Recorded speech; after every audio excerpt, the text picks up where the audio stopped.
귀하신 은혜가 여러분들 마음 가운데 늘 생각나시고 되새겨지시고 또 소생되어질 수 있기를 축복합니다.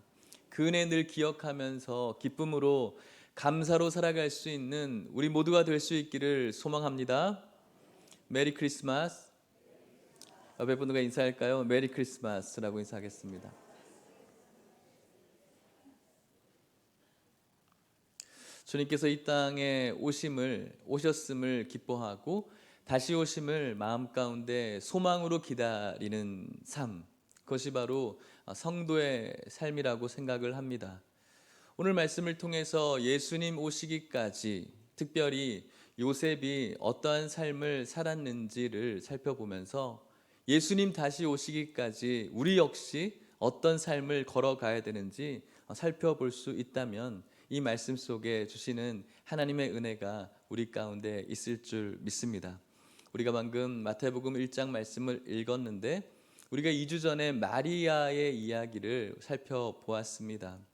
자신에게 갑자기 닥쳐진 이 일들을 주의 여종이오니라고 순종하며 나갔던 그 마리아를 바라보곤 했는데 오늘은 그의 남편이죠. 남편의 측면에서 이 부분이 어떻게 다가왔는가를 살펴보기를 원하는데요. 1장 18절 말씀을 먼저 같이 읽어보도록 하겠습니다. 시작.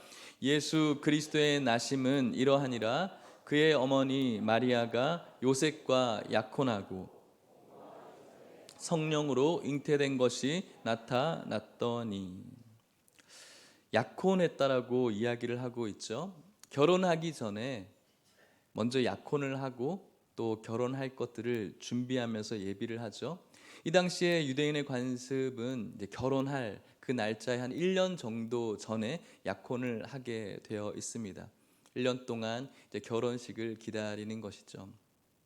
마리아가 성령으로 잉태한 시기는 요셉과 마리아가 혼인을 얼마 남겨두지 않은 그 시기였어요. 이제 얼마 후면은 이제 요셉은 마리아라는 그 여인과 결혼하게 되는 것이죠. 사랑하는 사람과 한 가정을 이루며 아름다운 일들을 꿈꾸고 있는 이 시기, 가장 달콤하고 또 설레이고 행복한 그런 시기이죠. 결혼해 하신 분들은 다들 기억하시죠? 여러분들이 그 결혼했던 그때를 떠올리시면 그때 얼마나 설레었고 또 행복했고 기대했는지 기억이 나시죠? 그랬을 거예요. 잘 기억이 안 나더라도 여러분들이 그 시기를 앞두고 그분과 함께할 그날을 기다리면서 설레이고 기대했던 그때의 그 마음, 요셉도 똑같았을 거예요. 그때를 기다리면서 이제 결혼하고 난 다음에 사랑하는 사람들과 사랑과 살게 되어지는 그 기쁨 속에서 하루하루를 기다리고 있었죠. 그런데 여러분, 그에게 전혀 예상치 못한 아주 끔찍한 일이 벌어진 것이죠. 무엇입니까? 아내가 될 그 여인이 임신했다라는 소식을 듣는 것이죠. 아마도 마리아가 어떤 식으로 전했는지는 모르겠지만 그의 임신 사실을 알렸을 때 이차저차했던 부분들, 자신에게 주의 사자가 와서 성령으로 잉태된 것이라는 것을 알려주었겠죠. 우리도 아는 것처럼 성령에 의해서 잉태했습니다. 부정적이지 않았습니다. 부정이 없었습니다. 성경의 예언을 성취한 것뿐이었죠. 하지만 요셉이 그 이야기를 들었을 때 어떤 기분이 들었을까요? 그 놀라운 부분, 충격적인 부분들이 없었을까요? 굉장했겠죠.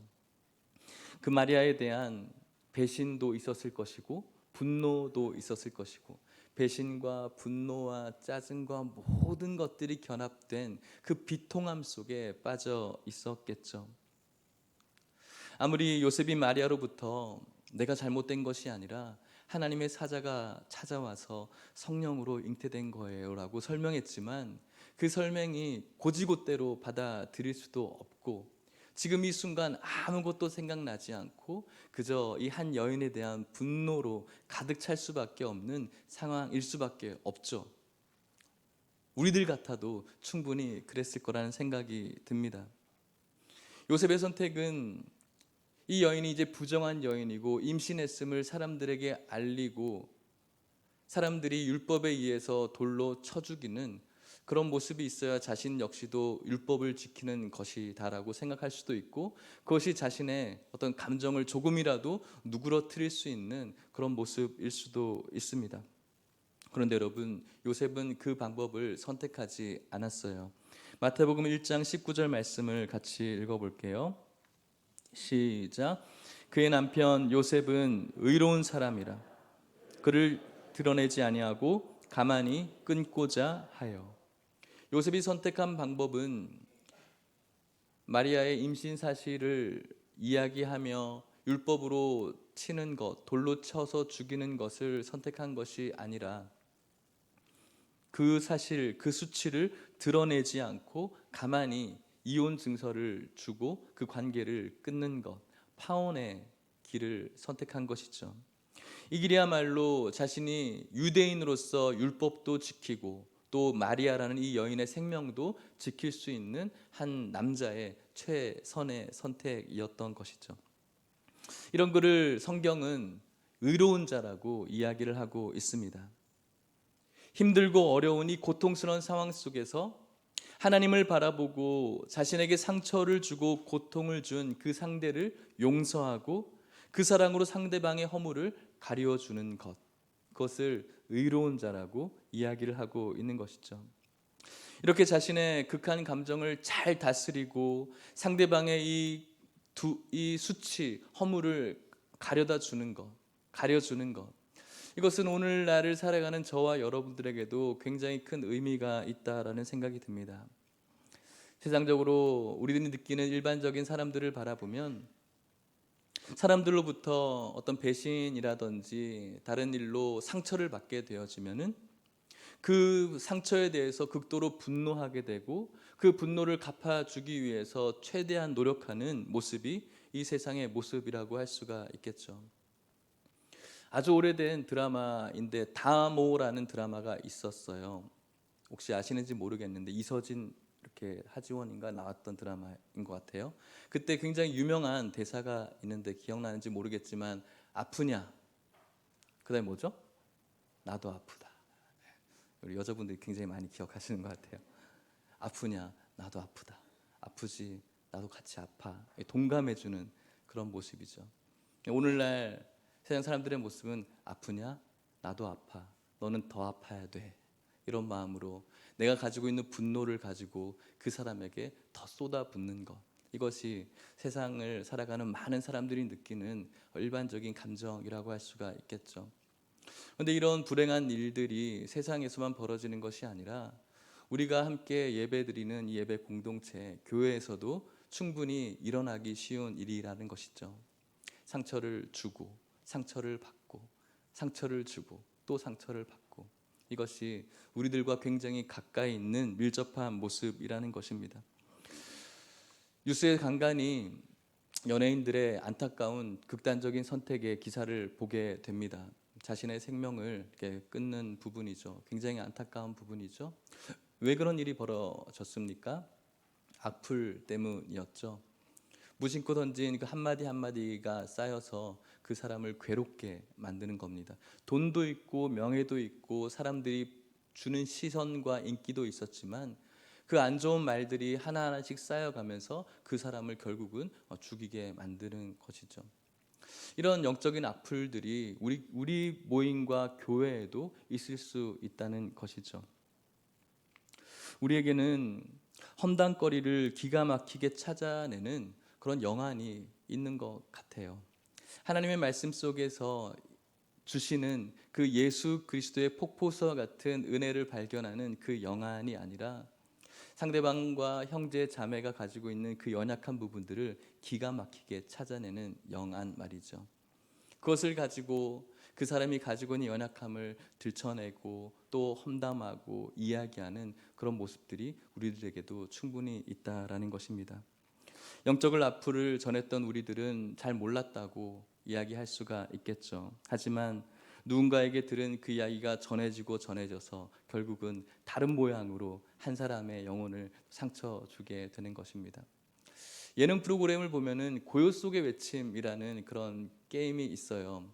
이렇게 스피커에 큰 소리로 헤드폰을 끼고 앞에 있는 사람 툭툭 쳐서 뒤로 돌 때 뭐라고 막 이야기를 하는 거. 하남 예일교회 이렇게 얘기하면은 막 잘 못 듣는 사람이 그 입 모양을 보고 맞추는 것이죠. 두 칸, 세 칸 지나다 보면은 한 다섯 칸 됐을 때 하남 예일교회가 아니라 다른 이상한 이름이 등장을 하는 거예요. 그처럼 한 사람 한 사람의 이야기가 전달되기 시작했을 때 그 순수했던 마음은 사라지고 다른 이야기로 번져지게 되는 것을 바라보게 되는 것입니다. 사랑하는 성도 여러분, 우리들의 입술은 칭찬하고 위로하고 세워주는 그런 입술이 될 수 있기를 간절히 소망합니다.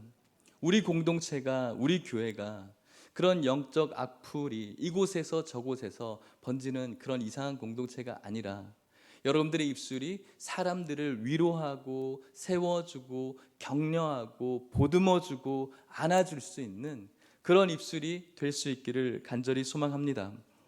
영혼을 죽이는 입술이 되지 마시고 영혼을 살리는 입술, 그 입술을 여러분들에게 하나님께서 주신 것이죠. 이것은 요셉의 의로운 마음인 동시에 예수님께서 이 땅 가운데 하신 사역과도 동일합니다. 무엇입니까? 저와 여러분들이 가지고 있는 인생의 수치들이 있었죠. 그 수치를 누가 가리워 주었습니까? 예수님께서 가려 주셨죠. 요셉이 하고 있는 이 작업은 훗날 오실 예수님의 그 사역과 동일한 거예요. 그 수치를 가리워주고 감싸주는 것. 그렇다면 여러분, 저와 여러분들이 그리스도의 보혈로 우리의 죄를 가려주시는 그 은총 입은 성도들이라면 그 은혜 받은 자답게 우리 역시도 누군가의 그 수치를, 그 누군가의 연약함을 가려주고 덮어주고 보듬어주고 안타까운 마음으로 기도해 주는 것, 그것이 바로 성도가 성도를 대하는 방법이라고 생각을 합니다. 그것이 바로 은혜 받은 자이고 그것을 바로 하나님의 은혜 받은 자의 열매라고 할 수가 있겠죠. 다시 한번 여러분들에게 이 말씀이 새겨질 수 있기를 바라고, 은혜 받은 자로서 나의 수치가 예수님의 십자가에 가리워진 은혜 받은 자로서 상대방의 그 연약한 부분들을 보듬어주고 안아주시는 저와 여러분들 될 수 있기를 소망합니다. 이것이 바로 요셉이 선택할 수 있는 최선의 방법이었죠. 그런데 이때 주의 사자가 요셉에게 나타나게 된 것입니다. 20절 말씀을 같이 읽겠습니다. 시작. 이 일을 생각할 때 주의 사자가 현몽하여 이르되 다윗의 자손 요셉아, 내 아내 마리아 데려오기를 무서워하지 말라. 그에게 잉태된 자는 성령으로 된 것이라. 아멘. 자신이 생각했던 최선이었어요. 분명히 감정은 우리들이 느낄 수 있는 감정은 배신과 분노로 차 있는 것이 당연해요. 그럼에도 불구하고 마리아가 가지고 있는 이 수치를 덮어주고 가려줌으로써 그의 생명을 살려주는 것, 정말로 의로운 자라고 이야기할 수 있어요. 최선을 다해서 지금 가려준 것이지만 하나님은 거기까지가 아니라 더 나아가는 것을 원했어요. 마리아 데려오는 것을 두려워하지 말라는 것이죠. 데리고 오라는 거예요. 관계를 끊지 말고 가려주는 것으로 끝나는 것이 아니라 품어주라는 것이죠. 데려오라는 것이죠. 하나님의 말씀이었어요. 알게 되겠지만은 요셉이 그 말씀에 순종했어요. 이 말씀을 바라보면서 제가 느끼고 여러분들에게 도전하는 부분은 저와 여러분들이 가지고 있는 삶 속에서의 수많은 감정들, 또 교회 안에서 우리가 느끼는 수많은 감정들, 상황들, 문제들 속에서 우리를 정말로 깨끗하게 끄집어낼 수 있는 그 도구는 내가 가지고 있는 의지와 내가 가지고 있는 뜻이 아니라 하나님의 말씀이라는 것이죠. 억울하고 분노가 있고 비통한 이 심정에서 요셉을 끌어내 줄 수 있었던 것은 요셉이 가지고 있는 어떤 감정적인 부분이 아니라 마리아 데려오기를 두려워하지 말라는 하나님의 말씀이 요셉에게 새겨지게 되었을 때 자신이 있었던 이 상황에서 벗어날 수가 있었던 것이죠. 기쁨으로 데려올 수 있었고, 기쁨으로 마리아를 보호했고, 기쁨으로 마리아가 낳은 그 아이를 기를 수가 있었던 이유는 자신의 감정으로 그것을 해결한 것이 아니라 하나님의 말씀으로 그것들을 해결했기 때문에 그런 것이죠.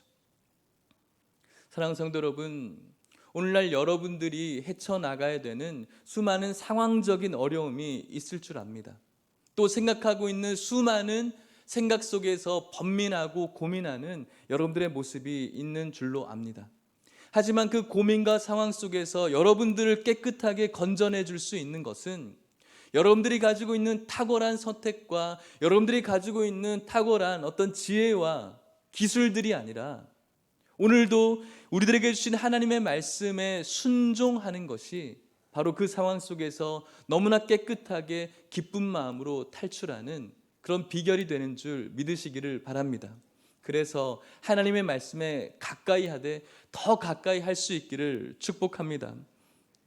천사가 요셉에게 이야기해 주는데 예수 그리스도에 대해서 가르쳐 줍니다.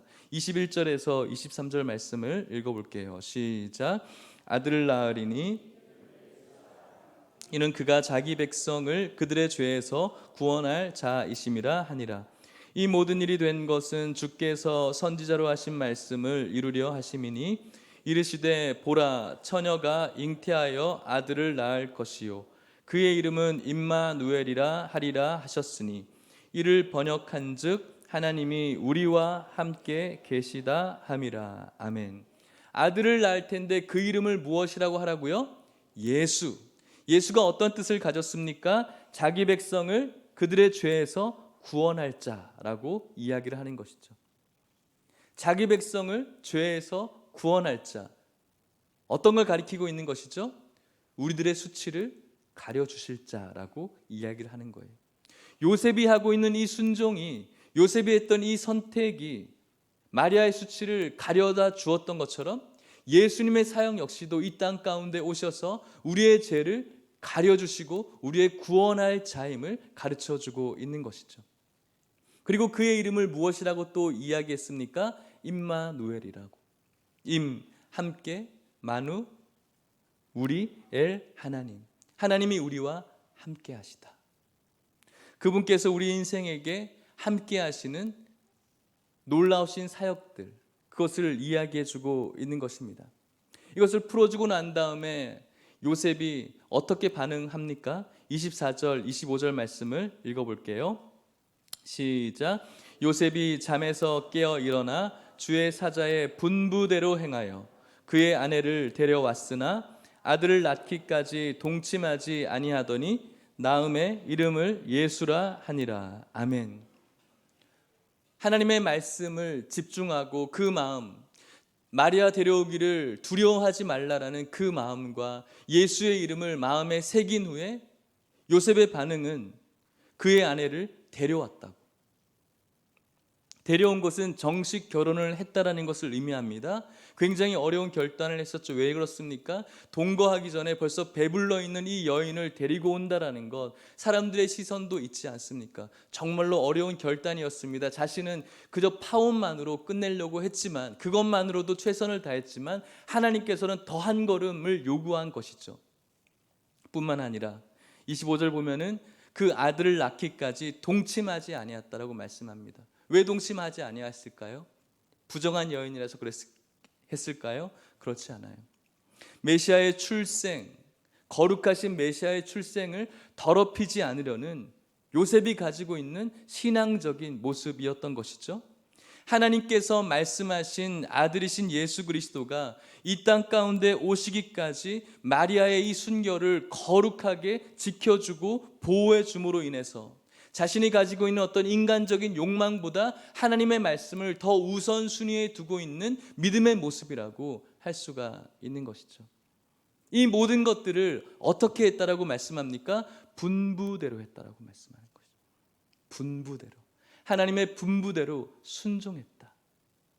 하나님의 분부대로 순종한 결과 아기 예수께서 거룩하게 탄생, 성탄할 수 있었고 그분의 성탄으로 인하여서 십자가의 사역을 온전히 이루고 이 땅 가운데 구원의 역사를 이루게 되었죠. 무엇을 바라봅니까? 하나님의 구원의 역사를 이루어 가는 데 있어서 필요한 것이 무엇입니까? 요셉이 가졌던 순종. 이것은 이때에만 그치는 것이 아니라 오늘 저와 여러분들 역시도 하나님의 구원의 역사를 써 내려가고 있는 이 역사 속에서 요셉의 분부대로한 순종이 저와 여러분들에게 있게 되어질 때 저와 여러분들을 통해서 하나님의 구원의 역사가 써 내려가는 줄 믿으시기를 바랍니다. 눈에 보이는 상황에서 그것을 넘어서 자신의 격한 감정을 앞세우지 아니하고 인간의 이성으로 이해할 수 없는 일이었지만 하나님의 사자로부터 전해들은 그 하나님의 말씀이 진리라는 것을 확실히 믿었기 때문에 말씀대로 순종할 수가 있었던 것이죠. 저는 이 요셉의 순종이 정말 아름다운 순종이라고 생각이 듭니다. 예수님 오시기까지 요셉은 자신이 정죄하고 자신이 분노로 어쩌면 죽여도 될 그 여인을 존중하고 가리워주는 그런 삶을 살았고 예수님 오시기까지 뜻밖의 벌어진 이 치명적인 어려움 속에서도 하나님의 주신 말씀을 그 진리로 받아들이고 순종하며 예수님 오시기를 기다렸습니다. 이것이 오늘 우리가 예수님 다시 오시기를 기다리는 삶의 태도라고 할 수가 있는 것이죠. 우리들에게 붙여주신 영혼들, 형제, 자매들, 이 세상의 사람들을 오늘 요셉이 바라보는 마음으로 품을 수 있어야 되고 오시는 그날까지 우리들에게 분부한 모든 것들을 지키는 것, 그것이 바로 오늘 요셉이 우리들에게 보여주시는 주님 오시기까지 삶이라는 것이죠. 오늘 요셉이 보였던 그 모습이 오늘을 살아가는 저와 여러분들에게 충만하기를 주님의 이름으로 간절히 부탁드립니다. 말씀을 마치도록 하겠습니다. 이번 성탄, 이제 일주일 조금 더 남은 2019년의 성탄, 이 성탄을 여러분들이 어떻게 보내시겠습니까? 어떻게 보내는 것이 의미 있게 보내는 것일까요? 지금까지 2019년이 오기까지 여러분들의 성탄을 어떻게 보내셨습니까? 세상 사람들이 참 성탄절이 다가오면은 자신들의 행복을 찾아서 분주해지고 산만해지는 이 시기에 여러분들은 어떻게 이 성탄을 보내는 것이 의미가 있을까요? 저는 오늘 이 말씀을 통해서 여러분들에게 그리고 저에게 권면하고 싶어요. 수치를 덮어줄 수 있는 그런 성탄이 되기를 축복합니다. 먼저는 혹 나의 입술이 누군가의 험담거리를 찾아서 누군가의 영혼을 상처 주는 입술은 아니었는지 돌아볼 수 있기를 바랍니다.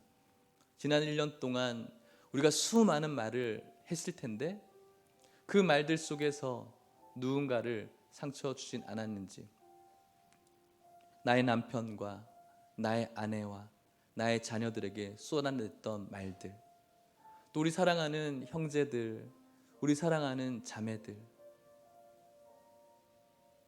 그들에게 혹시 내가 해야 되지 않을 말들을 쏟아내서 영적인 악플을 달지는 않았는지 점검해 보셨으면 좋겠습니다.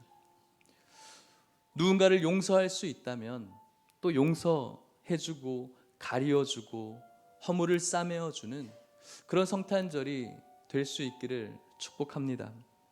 이번 성탄은 여러분들의 입술이 누군가의 영혼을 살리고 세워주고 위로해주고 보듬어주는 그런 입술이 될 수 있기를 축복합니다.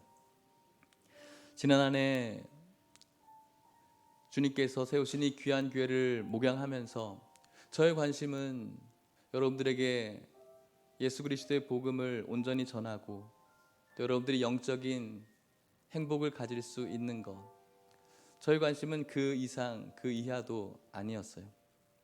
그런데 그렇게 사역을 하다 보면은 알게 모르게 여러분들을 상처 주는 일들이 있을 수 있겠다라는 생각이 들어요. 이 말씀을 준비하면서 제가 먼저 깨어졌어요. 그래서 여러분들에게 말씀을 드려요. 지난 1년 동안 저는 나름대로 여러분들에게 목양하기 위해서 애를 썼는 것 같은데, 그 속에서 혹시 저로 인해서 상처받은 분들이 계시다면 용서해 주시기를 부탁드립니다.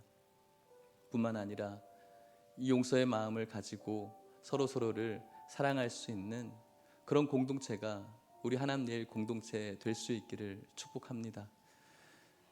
세상을 살아가면서 요셉처럼 뜻하지 않은 많은 상황 속에 내 지혜와 내 뜻대로, 내 감정대로, 내 자존심대로 하고 싶을 때가 얼마나 많은지 몰라요. 하지만 그때 분명히 우리가 어떻게 해야 된다는지 압니다. 왜냐하면 하나님께서 우리 마음에 그 말씀을 먼저 주셨거든요. 그 말씀에 오늘 요셉처럼 분부대로 순종하게 될 때, 오늘 이곳에는 여러분들을 통해서 여러분들의 가정의 구원의 역사를 써내려갈 뿐만 아니라 우리 교회의 구원의 역사를 저와 여러분들을 통해서 써내려가실 줄 믿습니다. 다시 한번 이 말씀을 기억하시면서 주님 오시기까지 우리들의 입술이 주님을 찬양하고 주님께 헌신하는데 쓰임 받을 수 있게 달라고 우리 찬양하면서 기도하도록 하겠습니다. 귀중한 보배 합을 주 앞에 드리고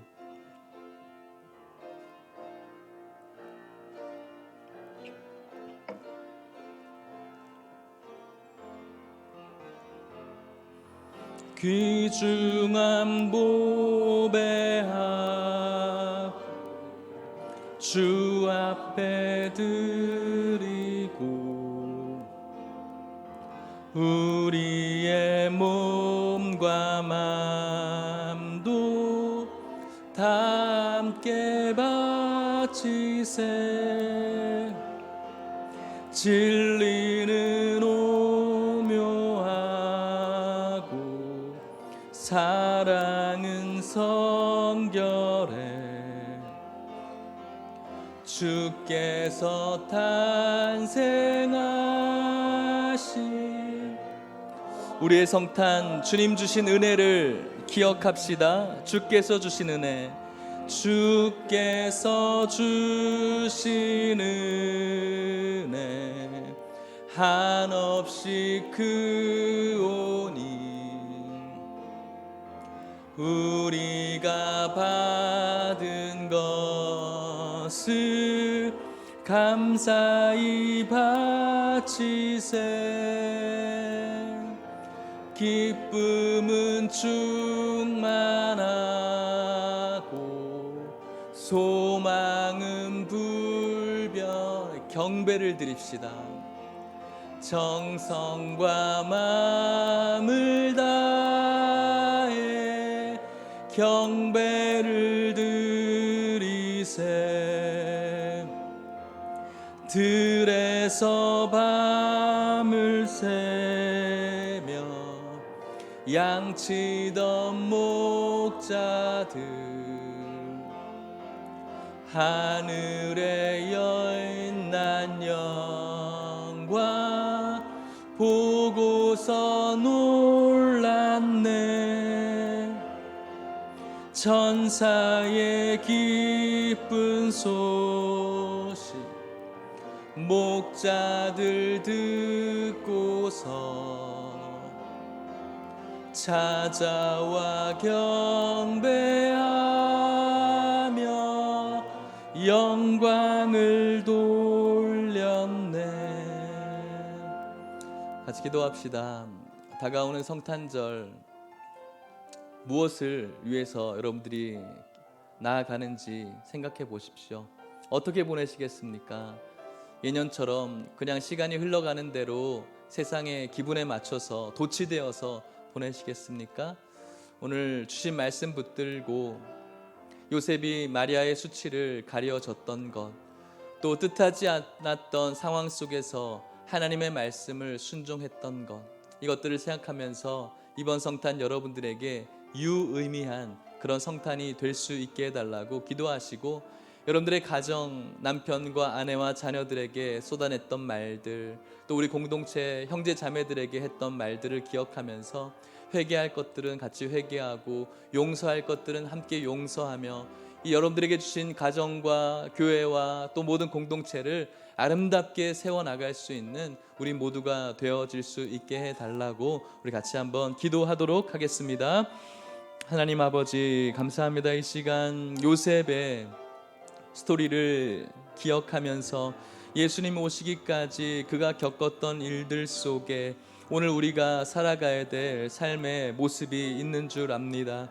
하나님 아버지, 우리들에게 붙여준 나의 남편과 아내들, 자녀들, 너무나 귀한 영혼들, 그들의 수치와 연약함을 끊임없이 험담하고 드러내려고 했던 모습은 없었는지, 우리에게 붙여진 형제들, 자매들 바라보면서 그의 연약함을 가려주고 보듬어주고 기도해주고 안아주시는 여유는 없었는지 돌아보게 해주시고, 이 시간 점검하게 해주시면서 우리들의 입술이 영혼을 죽이지 않게 하시고 살리는 입술 되어질 수 있도록 축복하여 주시옵소서.